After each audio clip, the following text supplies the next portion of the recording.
You're listening to the Youth Critic Podcast on KHZ Network. Find us on Facebook at Decibel UNG Radio and find us on Twitter at Decibel UNG. If you like this episode, please leave a like and comment on our iTunes page at KHZ Network. And now for the podcast.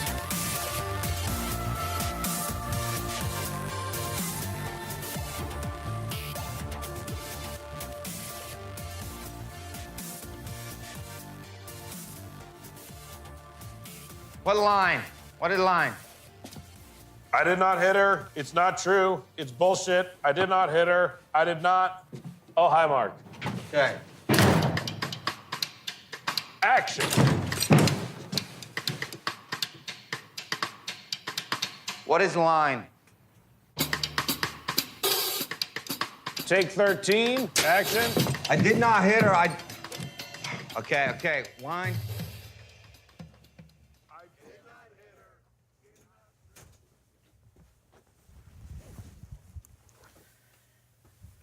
Hello, everyone. Welcome to the Youth Critic Podcast. I am your host, Kale Smith. Joining me today is... Hi, I'm Kate.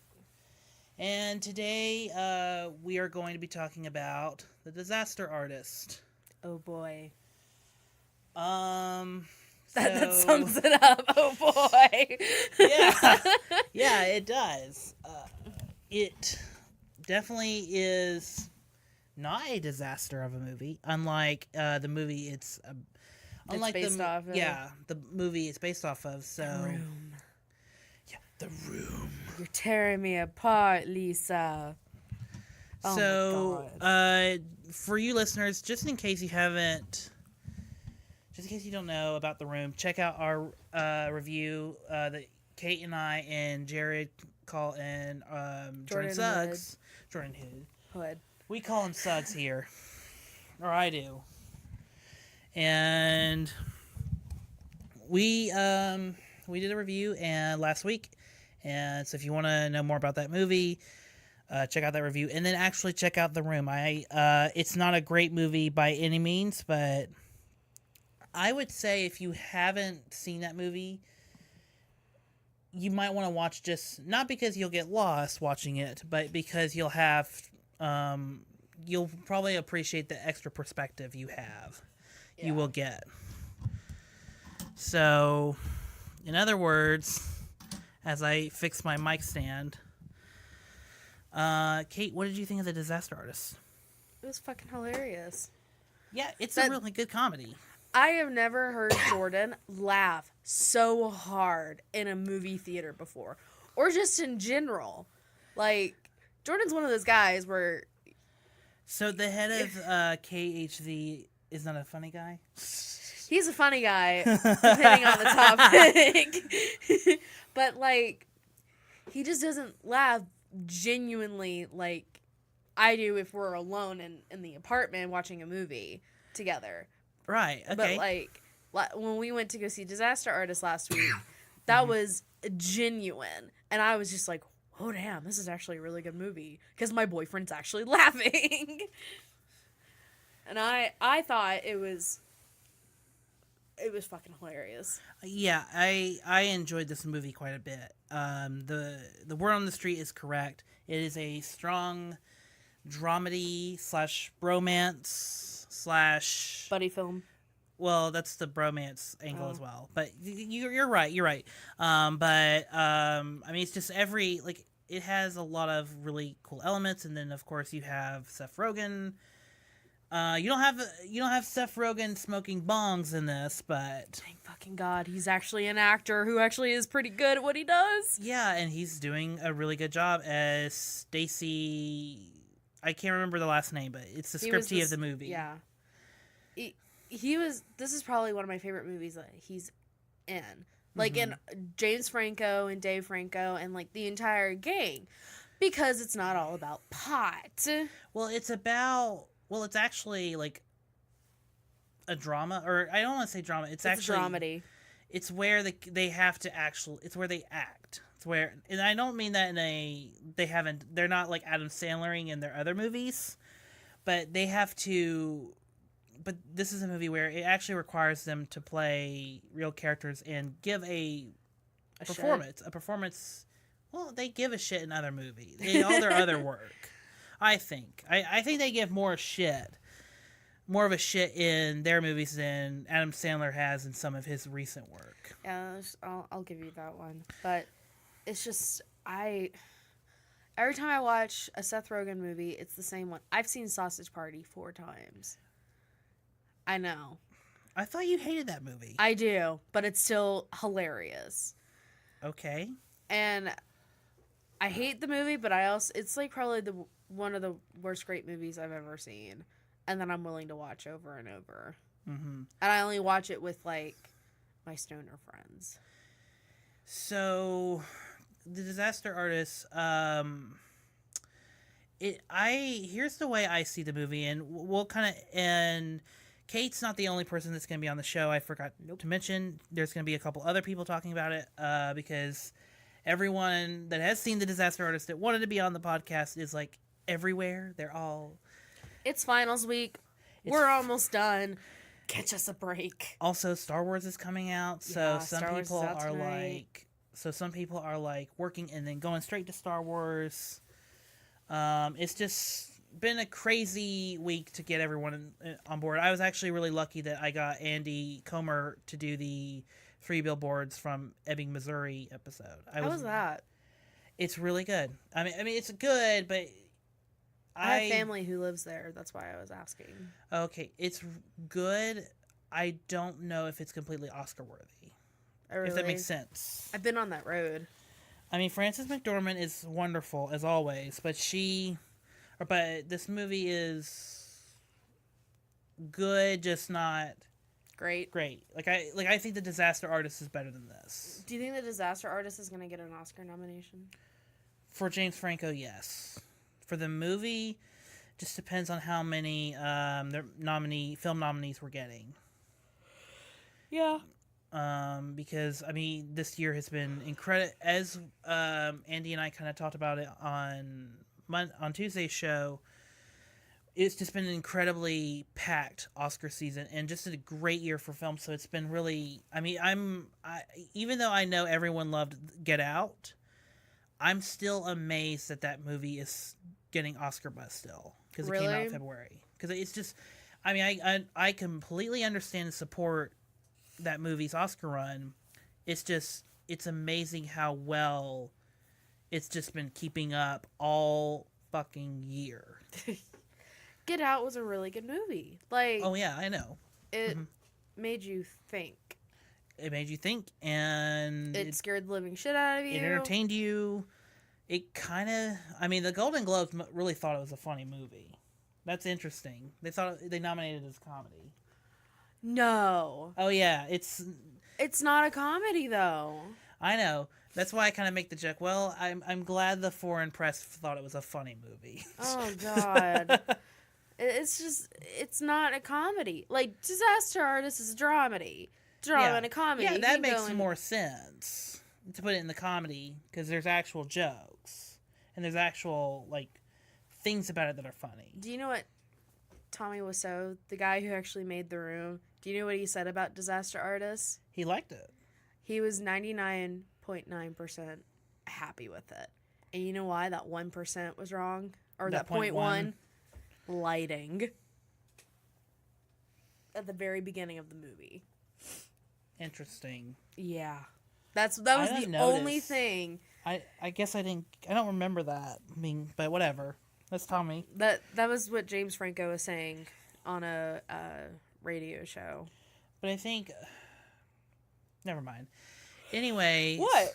Well, I was going to say, I mean, it doesn't really matter, but some people said that what that 0.1% was different depending on when you were asking Tommy. Like, his answer changes, so. Tommy is a strange man. He's a very interesting fellow. You still don't know how old he is. Where he's from. Well, according to IMDb, he was born in 1955 in Poland.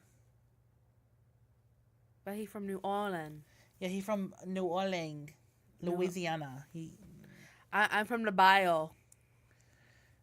Yeah. I've never heard of a Cajun person talk like that. I haven't either, and I was like, do what now? But then again, I know plenty of people that live in the South that don't talk like Southerners. Like me. Yeah. So. But I trained myself because I knew. Because I grew up with my grandmother, and she was like, do not talk like a Southern person. And even though she has a Southern twang, so I've tried really hard not to have my Southern twang come out, unless I'm mad. Mm-hmm. And then it comes out full on. Right, yeah.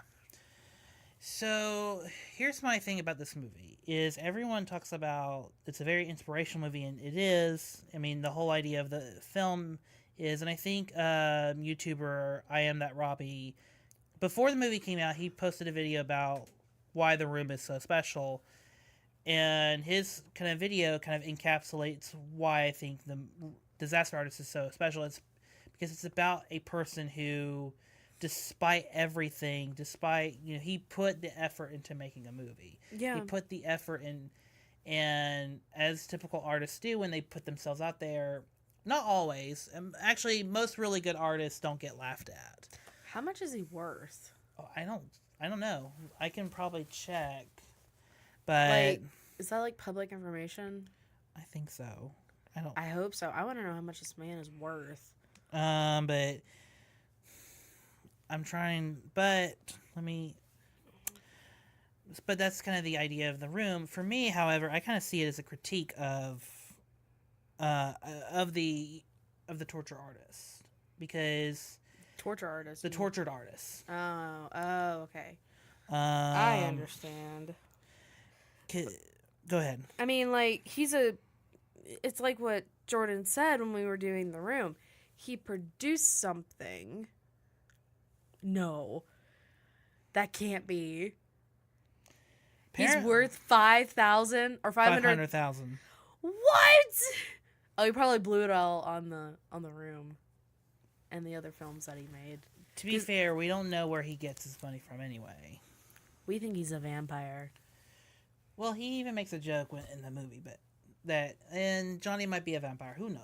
Yeah, that might be. We might cut that out. But what was I saying? Oh, we were talking about the tortured artist. Yeah. It's a critique on the tortured artist. But it's like what Jordan said, the head of KHC Network. And productions. He told me, he's like, at least he made something. Yeah. That's the goal of a producer, is to make something. Yeah, that's the goal. I mean, there's other things that go into producing, but that is really the job of the producers, to make sure It's like it gets finished. Yeah, you make a movie and it gets finished. After that, you can kind of worry about how it gets distributed and whatnot. But he actually did it, and he found a way, in a weird way, to become profitable off of it. Like, he found, I think most people don't understand, because they hear that the movie only made back, I think it was like $1,900. Yeah. 1987. Okay. But the thing is, the reason why The Room is profitable is because, when theaters, include, like, independent theaters like the Plaza in Atlanta, we'll just use them for an example.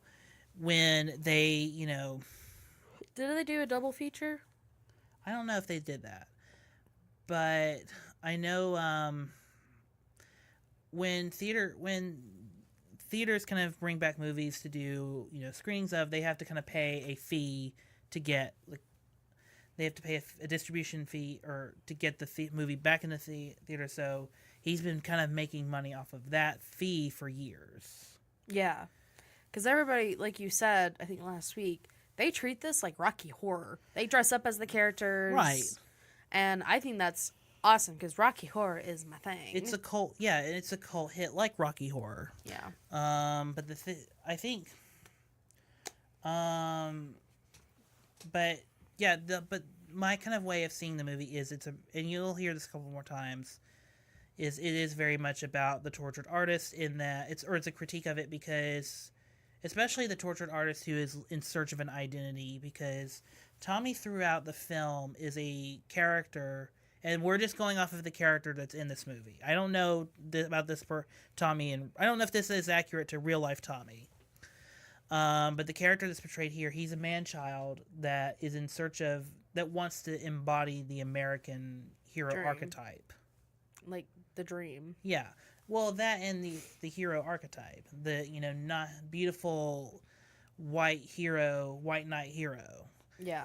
and Bob Odenkirk makes his little cameo and says you're more the villain. You have the more malevolent tendencies, and you see that come through.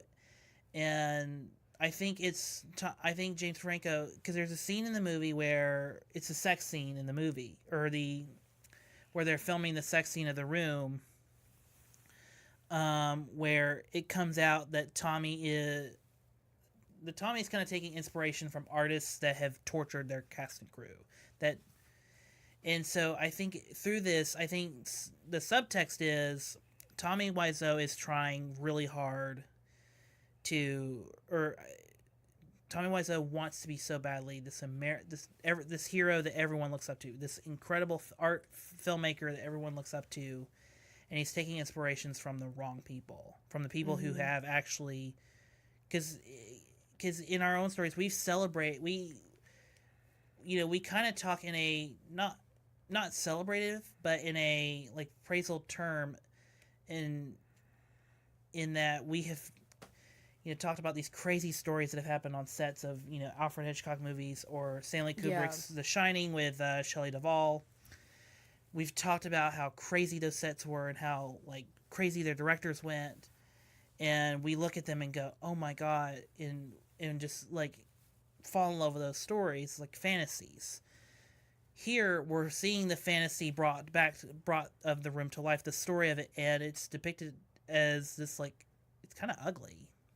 It's kind of ugly how Tommy kind of made this movie. Yeah, it is. Like, I remember when we were watching the film and they were doing the sex scene, like there had comedic aspects to it, but you were just kind of like looking at this girl and she was like, no, I'm okay. I want to do this. It's going to be okay. And like she was trying to tell everybody to back off, and Tommy just starts like firing people. I think he fired the DP and a few other, or he almost fired a few others, and they just got in this full-blown argument, and the guy, or Greg, pulled him aside. He's like, dude, you can't do this bullshit. And I was just like, that took me aback, because you're looking at at the news, and you see all these actresses coming out with sexual harassment suits, and it's just kind of like, wow. That, allegations, right? Yeah. And you take a step back and you look at it. Mm-hmm. I say allegations because for legal purposes, we have to say it's all allegations. Sexual allegations. Sexual harassment allegations, my bad. Yeah. Don't you're fine. Go ahead. You're fine. Go ahead. But it's just, me as a woman, I would never let somebody do that to me on a set. Like, I would kill you before you do that. Well, the movie doesn't specify this, or doesn't say this at all, but that was the only time she would actually do the sex scene again. Yeah. For the exception of Greg. Like, Greg, I don't know if they did any sex scenes before Greg or not, before Tommy with Greg, but the story was that was the last time she would do a sex scene with Tommy. Yeah. Because it was just that fucking insane. I don't blame her, like, at all. And awkward, I should say. Insane and awkward. It's just... Yeah. I'm surprised there's not, like, an allegation against him. Well... Honestly. I think you get that. There probably is, or probably was... At first, but it probably got settled, like a lot of some of the Weinstein cases got settled. Yeah. In that, and I'm kind of doing that, weird. I'm kind of doing that weird, like, awkward face, like, or the awkward gesture, like you just don't know. Yeah. You never know anymore when it comes to Hollywood. Hollywood's fucked up. Come to Atlanta. We treat you good with Southern hospitality. Yes, or we try to. We have no bullshit. we in some areas we're completely nice. Yeah. I won't specify where, but we're completely nice in most areas. we do have a Southern hospitality. We do meet that part of the stereotype. Yeah, that's full on truth. But like, just in general, like towards the end of the movie, the exact same thing happened when they showed it like months ago. Months later? Not months later. Oh. Like at the very end when they first premiered the film with James Franco as Tommy Wiseau, and like everybody was laughing and like chanting for him to come up and say something. Right. And then now when they first premiered it, like with just like a private audience, Yeah. James Franco was really hesitant. He's like, should I invite him up here? Should I not invite him onto the stage for a Q&A afterwards? Should we like just not say anything? And so they didn't invite him up there. And then it was like James Franco, Dave Franco, and Seth Rogen all on stage and like taking questions from the audience. And somebody from the audience comes up and says, "Hi, I was the original lawyer," or that lawyer, the guy we're playing the football and he falls on the ground. Oh, the psychiatrist. The psychiatrist, my bad. He's like, "I'm the psychiatrist who was in the movie." And Seth Rogen was like, "Hey, come on up. What's up, dude?" And then James saw Tommy and saw there was like a dark cloud over him. And everybody kind of, and like James was like, "Come on up here, Tommy. Come up here. Say hello." And like he was like not wanting to come up. And the entire crowd stood up and started chanting his name, just like at the end of the movie of Disaster Artist. Yep. And I thought that was really cool. Yeah. And History repeats itself, people. or life imitates art. Yeah. Yeah. So to kind of round this out, because we do have to get to the next person, it's gonna be like me, the journalist in Citizen. I'm like the journalist in Citizen Kane. I'm like interviewing everyone that saw a movie. Yes. But so, I thought everyone gave a really good performance, especially James Franco. It was a very nuanced performance, and I typically am 50-50 on James Franco. James Franco actually played James Dean In what movie? in a TV movie. I haven't seen that. You need to. It's like the life and death of James Dean, and it's really good. Okay. But I love James Franco. I think he's an amazing actor. I just don't like Seth Rogen. And I think James Franco's little brother's hot. But he is taken. I know. I am too, so that's okay. I can look but not touch. All right. Sorry, Jordan. Oh boy. Yeah, I thought this was really well done. The only thing, and I'll get to it, I'll explain a little bit more, but I thought how we transitioned from the making of the movie, or the production itself, to the premiere, I thought was just kind of clumsy. Really? That was just that's the one thing I would say. Like James Franco or Tommy Wiseau? Like in the movie? No, just how we transitioned from Oh, okay. the making of the movie, like the scene in, like from all the San Francisco stuff to the premiere in LA. Like, I just thought that was a little bit too I think it clumsy. was just showing the strain between Greg and Tommy. Oh, I know what all the purposes were. It's just how we got from, and it's a definite like second act ender. Like, that's definitely how you would want to end your second act. It's just, we went from, it's just, I don't know how to perfectly describe it, except it just felt a little clumsy, because I would have liked to have seen, I personally would have liked to have seen more. Like, there's a whole part of the book where they go to the flower shop, and it should have been in this movie, because it almost encapsulates Tommy in a nutshell. Yeah. Wasn't like this Disaster Artist based off of Greg's book? Greg, and I can't remember the other author's book. I'm sure I'll bring it up in the next segment, but yeah, it's based off of the book. Okay, well, I'll have to take a look at it whenever I get the chance. Yeah, I think I'm gonna get think this is not a plug or ad, but I think I'm gonna finally get Audible just so I can read it. Audible's awesome. I know. It's so much easier because I listen to Audible on my way to school and to home. Mm-hmm. I just listen to books and stuff. Yep. This was not an ad, by the way. I'm just No. saying I want to read this book in some shape or way, and I might finally just get Audible for it. But thanks, Kate, for coming on. Do you have any more thoughts before we move on to the next thing? It's a good movie, but watch The Room first. It will kill you on the inside out, but Disaster Artist will make it worth it. Yeah. The one thing I'll say about The Room is, or really the Disaster Artist, it brings you a whole new perspective. Like, I don't know if I can watch the Room the same way now that I've seen the Disaster Artist, because I knew some of the production stories that went on in The Room, but as a reviewer, I felt, I'm interested in watching The Room again, but I don't know if it'll be the same way as I've been watching it for the last year or two. It won't be.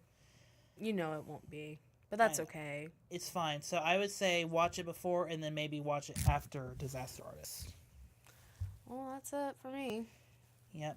Kate, thank you for coming on. Thanks for having me. You're welcome.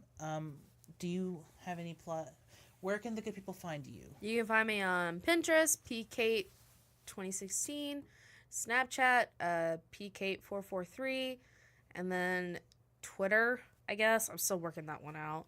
kparker26037. K Parker? Yeah, K Parker at 26037. And that's it. Okay.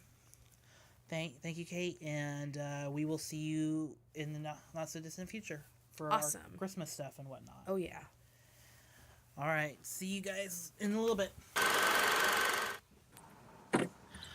Welcome back, listeners. We are here with Patrick Campbell from Real Film Chatter.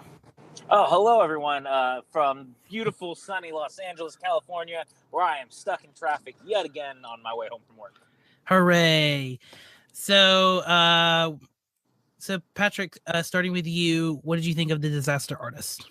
I love The Disaster Artist. I think that it's really interesting that, this movie, The Room, comes out in the early 2000s. It's considered arguably, here we are, maybe the worst film later, a movie celebrating the making of the worst movie ever. And not only is it a great movie, it's a Academy Award potential type movie. With a really fantastic cast on top of it. Yeah, it's an A24 production. Who knew? James Franco's a crazy person for not only wanting to tell this movie, but to actually play Tommy Wiseau. And I'm glad he did, because he's really fantastic. He's a great director on top of it, as it turns out. Yeah, who knew? I was really impressed. When opening night, had a really good time. I love the way that the movie it's a love letter about what it means to be creative and really embracing the things that you do. I thought that really, really special, especially considering this was a movie that, again, is considered the worst movie of all time, and it could have easily been the joke of the movie, but instead of being the joke, it embraces it and uses that to, instead of making fun of it, kind of just being like, we know it was bad, but even though it was bad, these people poured themselves into it, and we should embrace that and the love that it created. And now people love this movie even though it's terrible. Yeah, and also it's an interesting movie in that, and this is my perception of the movie, I think it's I think it is Franco critiquing the tortured artist, or just deconstructing it, because it's a movie about Tommy Wiseau, and he wants to embody the image so much of the American hero. Mm-hmm. And he goes about it, and when we're talking about Tommy, we're just talking about the character in the movie. We're not talking about Tommy Wiseau in real life. We're just talking the character per se. And the way Tommy's portrayed in this movie is he's portrayed as a man-child, essentially. A man-child that dresses up very weird, and pretends to be from Louisiana.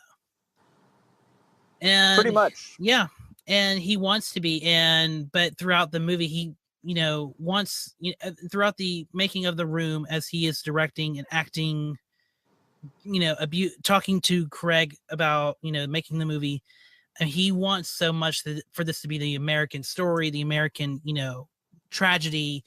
He wants to have the American sex scene. It's basically, as he watched the movie, it is basically the interpretation of how someone sees our some of the worst parts of our culture, or the worst parts of American culture, and he interprets it in a way, and it basically comes out in the worst possible way, but in the end we still oddly celebrate it, if that makes sense to me, if that makes sense to anyone. We oddly celebrate the story because it is so inspirational. We root for people, the underdog, even if that underdog is a flawed human being. So I feel like The Room is kind of a critique, but also this inspirational story of, hey, if anyone can make a movie, then if you want to make a movie, look at The Room. Look at what Tommy Wiseau did with $6 million. It is a piece of crap, and he wasted every dime of it to an extent, but it's still still go out and do it, and this is the best and worst way of going out with it. So, and that's how I see the film in my interpretation of the movie. But yeah, it's both an inspirational story and a deconstruction of the Tommy Wiseau story. It's so funny too that he's so obsessed with the idea of the American dream that he really wants it to be like a John Steinbeck type story. And he says that, like, he wants it to be like this endearing classic. And in a lot of ways, it did become an endearing classic. The movie is so bad, and yet here we are talking about it still. And a movie that got a movie made about the making of it. Yeah. And that's fascinating. And the fact that it can outlive what it is, and it really kind of becomes this weird John Steinbeck tragedy where everyone made fun of it when it came out. It's almost poetic. Yeah, it's strange, but it's almost poetic. Mm-hmm. It is, and it's interesting because it became this cult audience. Every month the Atlanta Plaza Theater and the Athens Art Cinema, the Cine, they both play this movie at least twice a month at midnight screenings and 10 o'clock screenings. It continues to grow this day, and people still go, and people still do their spoon thing. People still quote the movie, and as to quote Mike and Jay from Red Letter Media, it has become kind of like a rock concert. That's how the movie has become. That's what the movie has become in terms of its cult status. So it's very interesting that a film is, and it really is, like, I can't stress enough, The Room is completely bad. Oh, it's devoid of anything that would be considered decent filmmaking. Not a single one of the jokes or lines of dialogue really flows into the next. The acting is all over the place. The direction is non-existent. There's a whole strand of like 20 minutes of the movie that you could cut it out and it wouldn't change anything, because it's 20 minutes that has nothing to do with whatever is supposed to resemble a plot in the film. Right. And it's just so it's interesting that the movie did, and by synchronicity, by its own, I'm not sure what the word is, but by its own, duality, it's became this, big, thing. And that's really what The Disaster Artist is about. It's about how this thing became, how this thing, was made, and it became the thing. Yeah. But it's really interesting as well, because not the movie opens with a lot of filmmakers talking about The Room. Yeah. And I thought that was really brilliant, because it's all these filmmakers and actors who they're sincerely talking about the movie. I think that was literally that, like, some of it's clearly scripted, but some of these people are legitimately talking pretty fondly about this terrible, god-awful movie. Right. And that's kind of fun because you realize that even guys like Kevin Smith and J.J. Abrams are kind of like, you know what, man? I like that movie. Yeah. And that's, you're kind of like, holy shit, like, that makes sense. But holy shit.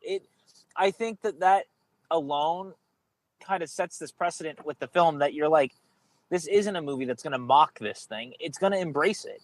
We know it's not good, and so let's embrace that thing. And that's a very interesting way to tackle it, and I'm glad they did, because it seems earnest. Yeah. And Patrick, do you have any flaws with the film in particular? The most glaring is I don't think I get why Dave was chosen, because you had to have someone who could really feel like a brother to Tommy, and considering the Francos are, brothers, it made that bond very believable between them. But I didn't think that he really he wasn't the right actor for that role. As much as I like him in it, he wasn't the right actor for it. And I actually think a better actor for it would have been Zac Efron, who's actually in the movie. I think he's much more of like the typical all-American guy than Franco is. Dave. Oh, yeah. That's my big thing with the movie, is that I think that you needed to have someone a little different. Not that Dave is bad. Dave is very good in the movie. But I think you needed someone who could really be that all-American guy type of person, because Dave doesn't really feel like that guy. Because it's someone who has to kind of exude exactly what they talk about in the movie about, while they're watching all these classic movies, and, he wanted to be James Dean. He wanted to follow that path. Franco doesn't seem like that guy to me. Mm-hmm. But Zac Efron would. Right. So. Right. Yeah. Yeah. I agree to an extent. I mean, I think Dave Franco does the job fine because, of course, it's easier to kind of have a bromance. It's easier to have a bromance when you're related to someone, when you have that relationship, that brother, like, right. So I understand why Franco was adamant to get Dave to do the movie, but also Greg's, if you look back at the movie, Greg's, is it Sinestro or Sinestro? Yeah. He's way more taller and way more handsome and way more, and way more of the typical American male movie star than Dave Franco is. Not saying that Dave Franco couldn't be that, but you just don't believe it when you see Dave Franco in this movie. He's just not James Dean. Yeah. Whereas, yeah, you could definitely see that in Zac Efron or another actor, whatever is the pretty boy of this generation. So yeah, my only flaw with Disaster Artist is that it's a movie where, when we get to the second act or the end of the second act, where the characters are fighting and they're fighting over things that we have, that the characters themselves have been asking about Tommy throughout the movie. They've been asking, all these, questions about him and what they think. And Tommy still doesn't give him an answer. And it comes to a point where it pretty much is the last scene we see of this production. And then we straight to the premiere. We just do a hard cut to the premiere. And I felt, I don't know, it just felt very clumsy to me that we went, we just skipped ahead so much in time, because we know so much more happened in San Francisco when they were doing the exterior scenes. And we know so much happened. And there probably is so much story to be told of what happened in the editing room, like the music choices. So it just seemed really like a hard cut. And it jumps ahead a little too long. I could give you that. Mm-hmm. But other than that, I thought it was flawless. I really did love the scene with Jackie Weaver when, like, after she passed out and they're sitting around like eating lunch, talking about why she would, come out and drive 5 hours to be on set. Right. It's a really, really good scene, and it really kind of encapsulates the whole, the whole reason why people make movies, which is, we just do it for the fun of it. We do it because we're trying to, tell people stories. We're storytellers, and I just loved that scene in general, just that scene, and it was so earnest, and it I don't want to say encapsulates the whole movie. It just encapsulates the spirit of the spirit of filmmaking. Mm-hmm. And that's one of the things, nice little touches I loved about the movie. In a movie that really should have been 2 hours. Currently, the movie is at 1 hour and 43. I felt like the movie probably could have been a little longer, but other than that, I thought it was a fantastic film. So, yeah. So, Patrick, do you have any more thoughts on The Disaster Artist?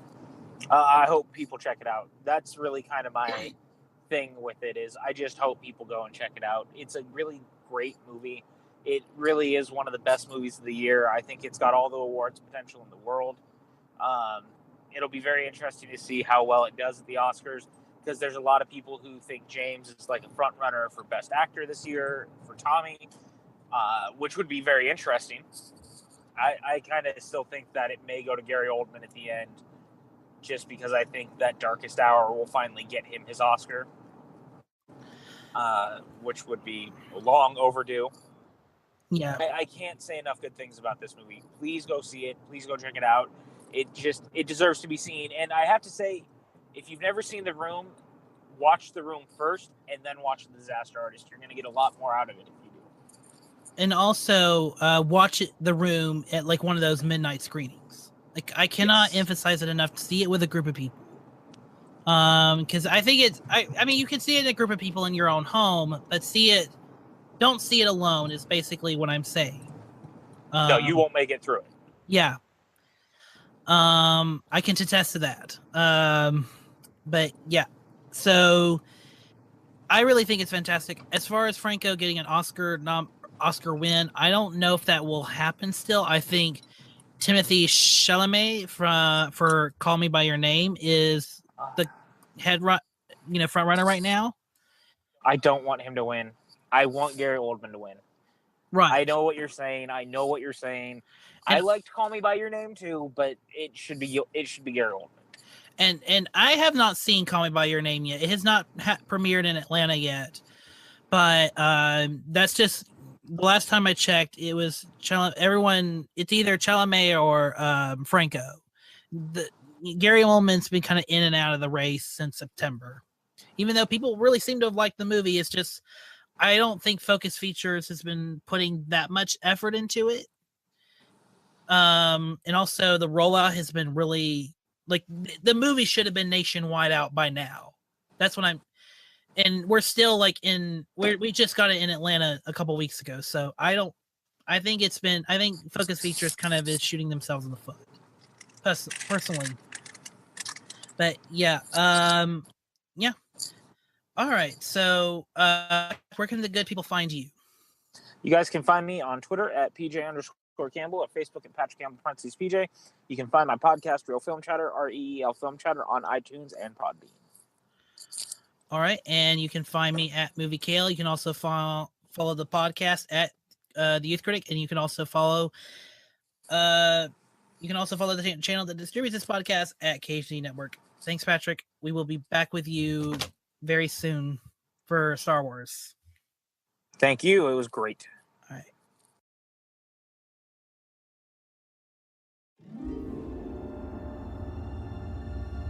When I found you, I saw raw, untamed power. And beyond that, something truly special.